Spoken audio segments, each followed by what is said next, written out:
Les grands défis, c'est de quelle manière va se faire la relève. On est de moins en moins nombreux, le nombre de prêtres descend, et de plus en plus vieillissant, avec des prêtres souvent qui ne peuvent pas venir à nos rencontres, à nos assemblées, et soit handicapés, soit à cause de l'âge. Alors le défi, c'est d'assurer une relève. Maintenant, il y a plusieurs jeunes prêtres sur le conseil d'administration, mais c'est une génération où ils sont pratiquement un par année, un nouvel ordonné par année. Alors, c'est le défi de savoir comment cela va se continuer, comment on peut assurer une relève, comment perpétuer l'œuvre et du Grand Séminaire et de l'association des anciens du Grand Séminaire. Au niveau des jeunes, moi, c'est la première année que je vis ça. On m'a engagé comme agent de pastoral jeunesse en plus. Puis, humblement, c'est une de mes forces. Puis, ce que je vis chez nous avec les jeunes de 18 à 35 ans, c'est j'ai mis sur pied une équipe, puis on a un groupe qu'on appelle JSEM, Jeunesse chrétienne en mouvement. On fait toutes sortes d'activités, de réflexion. Puis la dernière sortie qu'on a vécue, c'est d'aller à l'exposition À la vie, à la mort. Et vous pouvez imaginer toutes les discussions qu'on a eues par la suite autour d'un bon café, un bon chocolat chaud.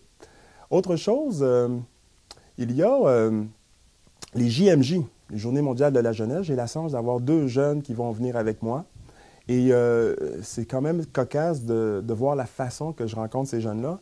Il y en a une, c'était une de mes servantes de messe quand j'étais à Montréal-Nord. J'ai fait 6 ans là-bas.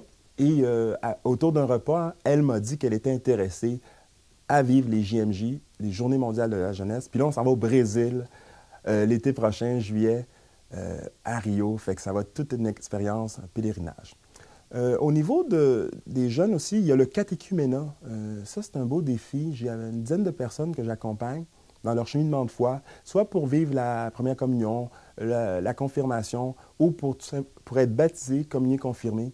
Et je suis toujours impressionné de voir comment ces gens-là grandissent pour découvrir Jésus puis marcher à sa suite.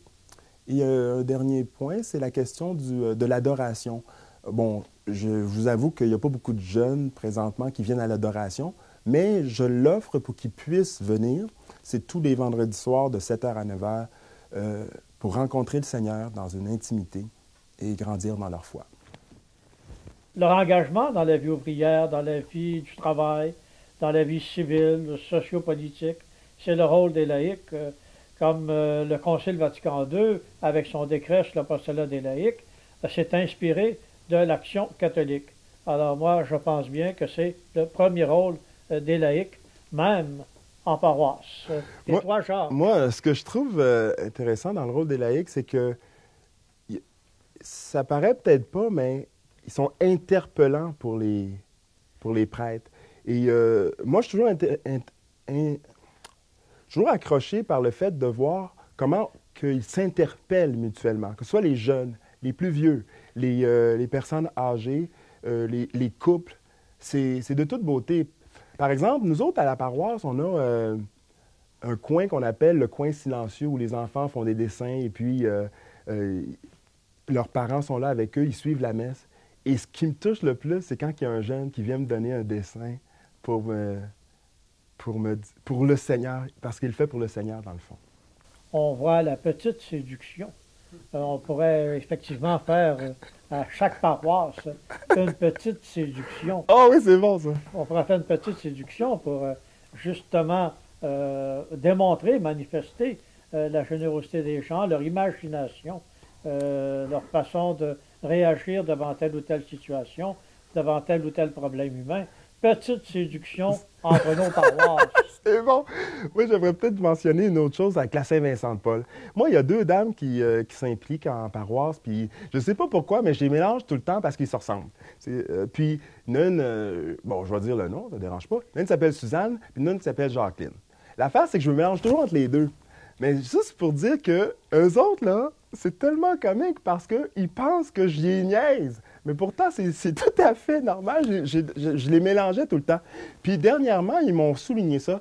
Puis il s'est passé quelque chose qui fait que maintenant, je les mélange plus. Fait que je suis tellement fier de voir leur engagement, particulièrement au niveau de la Saint-Vincent-de-Paul, pour aider les pauvres. Alors, la petite séduction a commencé entre Laval et Rosemont de Montréal. Merci Marcel pour ton beau travail.